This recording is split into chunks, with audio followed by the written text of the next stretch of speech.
What's up, comic book fans? It's the Emerald Enthusiast, back with another action figure review. This time I'm taking a look at the Marvel Legends Gamerverse PS4 Velocity Suit figure of Spider-Man. So let's have a look at this guy while he is still mint in packaging. This is part of the Demogoblin Build-A-Figure wave. It says Gamerverse, and here it says Spider-Man. There is the Hasbro logo. On the sides here, you get a partial window to give you a better view of the Build-A-Figure piece, as well as the figure itself.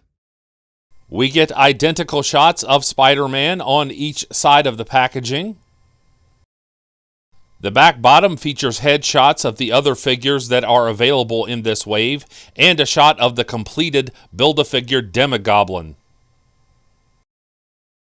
The back top of the packaging features a brief description of Spider-Man in the Velocity suit in 5 different languages.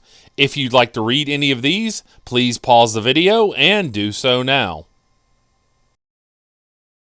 And now it's time to bust this figure out of the package and see what's inside.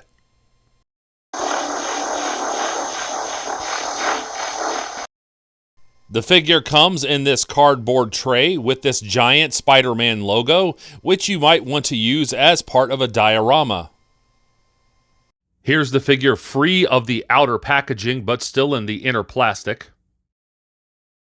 And here we see Spider-Man out of the package and ready to rumble.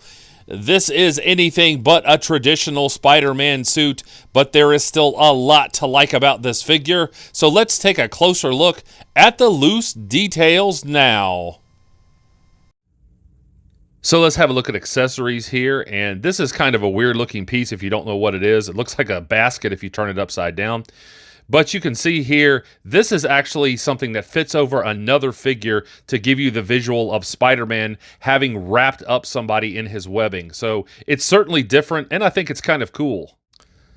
And here is the Demogoblin Build-A-Figure piece. Let's start with a look at the lower body, and I really like the sculpting here. I really like the segmented look of this costume.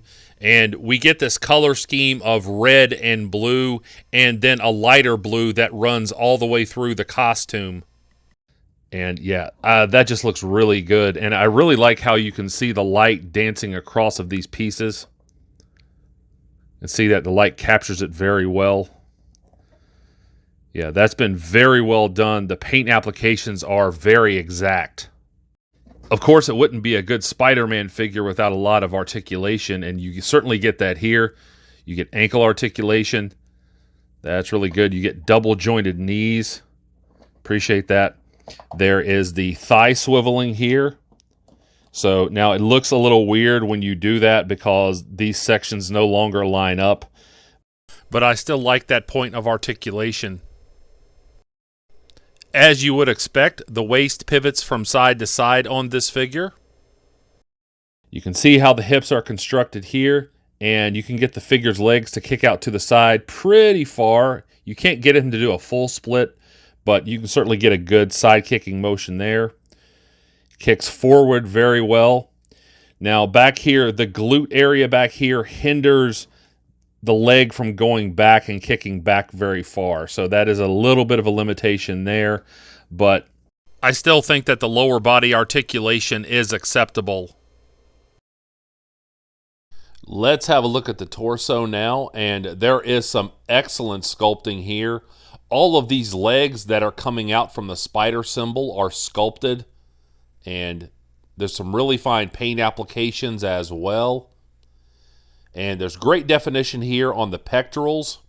And I really appreciate the fact that even though there's a little bit of a gap here, I mean, you can see that the fact that this part of the logo goes up kind of far into the joint, so it doesn't look too odd when you start to articulate the upper torso crunching motion here. And we get the same excellent level of sculpting here on the back with this spider symbol. If you articulate the figure forward, you can still see that part of the logo there. So Hasbro certainly went the extra mile on that to try to make that look good when you are articulating the figure.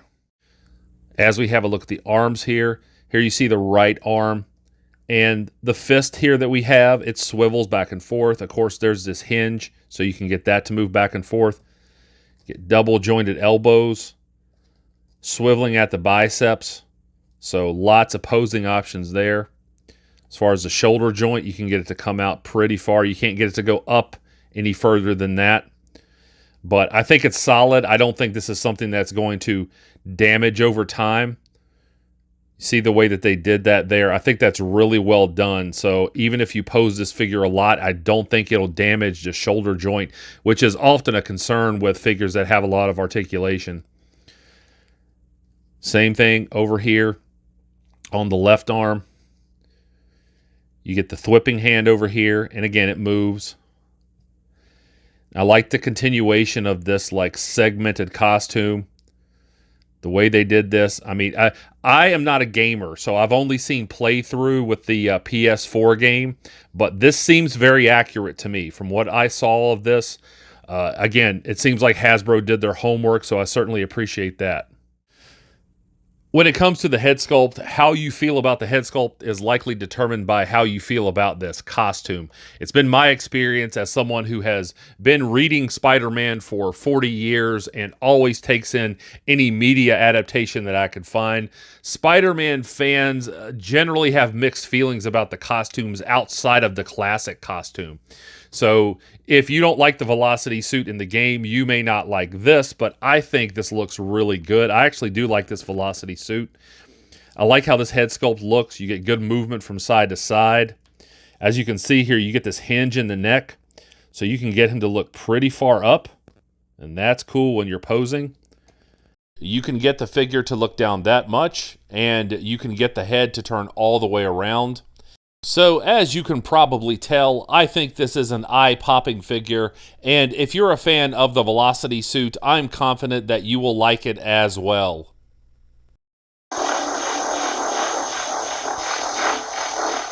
Like and subscribe if you enjoyed this review, and please tell all of your friends about this channel. I would certainly appreciate it. And I'll be back with more Spider-Man content soon. But until we meet again, this has been the Emerald Enthusiast, and thanks for watching.